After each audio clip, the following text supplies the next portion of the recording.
Од денеска македонските компании кои увезуваат, извезуваат или транзитираат низ Србија, камионите со стока ќе ги мерат само еднаш, што за македонското стопанство ќе значи заштеда на време и пари.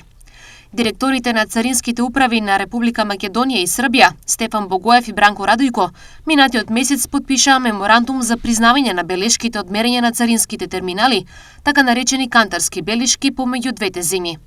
Богоев истакна дека потврдата од српска царина за мерењето ќе важи и кај нас, а нашата ќе важи и на нивна страна. Например, доколку македонска компанија извезува во земја од Европска Унија, камионот се мери на излез од Македонија на граничен премин Табановце, потоа на влез во Србија не се мери. Камионот транзитира низ Србија, стигнува на српско-хрватска или српско-унгарска граница. Повторно на излез од Србија кон Хрватска или Унгарија не се мери, туку се мери при влез во Хрватска или Унгарија. Потенцира Богоев.